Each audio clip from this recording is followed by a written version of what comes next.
Hi friends, welcome to Vardhan home kitchen. ఈరోజు recipe chicken curry రాగి ముద్ద. టేస్ట్ మాత్రం అద్భుతంగా వచ్చింది. ఎలా చేయాలో చూసేద్దామా. పొయ్యి మీద బగోన పెట్టుకొని 3 పావుల నూనె పోసుకున్నాను.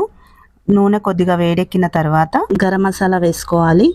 1/2 స్పూన్ సాజీరా, 4 లవంగాలు, 3 ఇలాయచీ, 2 పట్ట ముక్కలు, 2 బగారాకు వేశాను. గరం మసాలా కొద్దిగా వేగాక 3 ఉల్లిపాయలను, 4 పచ్చిమిర్చిని సన్నగా కట్ చేసి పెట్టుకున్నాను. ఈ ఉల్లిపాయలను పచ్చిమిర్చిని నూనెలో వేసి కలుపుతూ ఉల్లిపాయలను వేయించుకోవాలి. ఈ ఉల్లిపాయలను లైట్ బ్రౌన్ కలర్ వచ్చే వరకు వేయించుకోవాలి. ఉల్లిపాయలు వేగిన తర్వాత 1 స్పూన్ అల్లం వెల్లుల్లి పేస్ట్ వేసుకున్నాను. 1/2 స్పూన్ పసుపు వేసి కలుపుకొని ఈ అల్లం వెల్లుల్లి ముద్దను పచ్చి వాసన పోయే వరకు కొద్దిసేపు వేయించుకోవాలి. నూనెలో 1 kg చికెను కడిగి పెట్టుకున్నాను. ఈ చికెన్ని ఇందులో వేసుకొని బాగా కలుపుకోవాలి. చికెన్ అంతా కలుపుకుంటూ నూనెలో కొద్దిసేపు ఈ చికెన్ని వేయించుకోవాలి. చికెన్ వేగిన తర్వాత సన్నగా కట్ చేసుకున్న 3 టమాటాలను వేసుకొని కలుపుకోవాలి. చికెన్కి అంతా టమాటా కలిసేలాగా కలుపుకోవాలండి. ఈ టమాటా కొంచెం మెత్తగా అయ్యే వరకు ఉడికించుకోవాలి. చికెన్లో వేసిన టమాటా కొద్దిగా మెత్తగా అయిన తర్వాత 1 రెమ్మ కరివేపాకు, సన్నగా కట్ చేసి పెట్టుకున్న కొద్దిగా కొత్తిమీర వేసుకున్నాను. 2 చెంచాల కారము, 1 చెంచా ఉప్పు వేసుకొని కలుపుకోవాలి.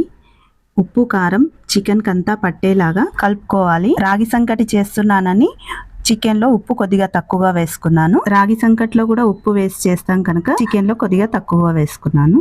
ధనియాలను వేయించి పొడి చేసి పెట్టుకున్నాను. 2 చెంచాల ధనియాల పొడి వేసి ఒకసారి కలుపుకోవాలి. 100 గ్రాముల పెరుగు తీసుకున్నాను. ఈ పెరుగును బాగా గిలక్కొట్టుకొని వేసుకోవాలి. చికెన్లో పెరుగు వేసేటప్పుడు ఫ్లేమ్ సిమ్లో పెట్టుకొని వేసుకోవాలి. ఫ్లేమ్ హైలో పెట్టుకొని వేసుకుంటే పెరుగు అంతా పగిలిపోయినట్టుగా వస్తుంది. ఫ్లేమ్ సిమ్లో పెట్టుకొని పెరుగు వేసి పెరుగంతా చికెన్కి పట్టేలాగా కలుపుకోవాలి.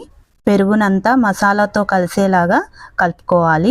పెరుగు వేసుకొని కలుపుకున్న తర్వాత ఫ్లేమ్ మీడియంలో పెట్టుకొని మధ్య మధ్యలో కలుపుకుంటూ చికెన్ని కొద్దిసేపు ఉడికించుకోవాలి.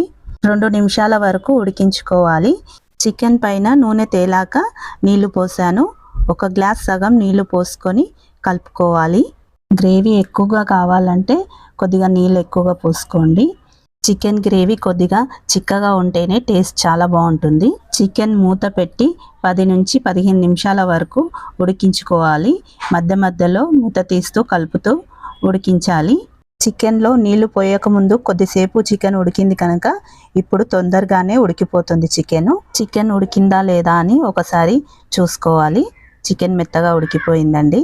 ఇందులో 1/2 స్పూన్ గరం మసాలా వేసుకున్నాను. స్పైసీగా తినే వాళ్ళైతే కొద్దిగా గరం మసాలా ఎక్కువగా వేసుకోండి.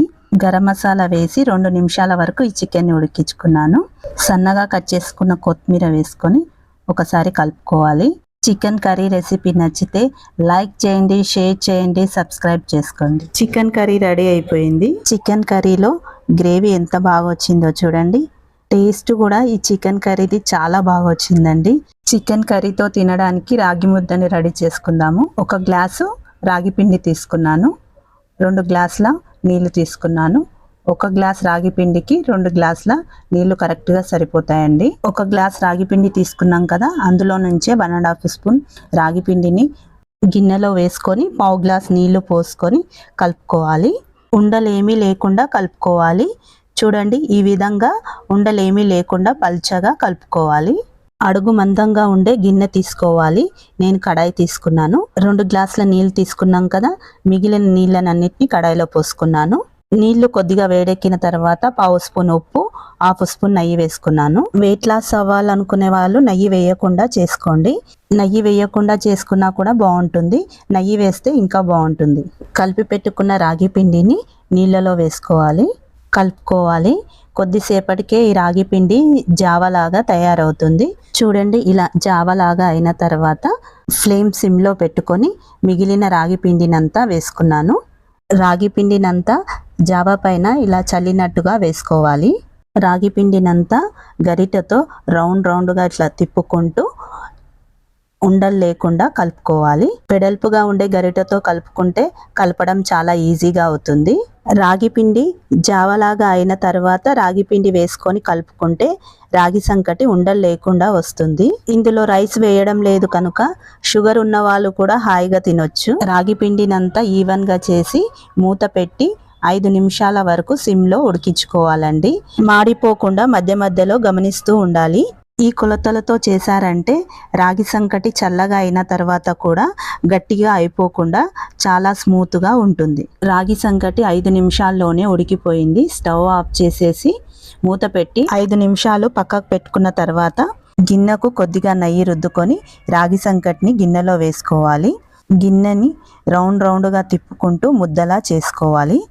రాగి ముద్ద రెడీ అయిపోయింది. ప్లేట్లో రాగి ముద్ద పెట్టి రాగి ముద్ద పైన కొద్దిగా నెయ్యి వేసుకున్నాను.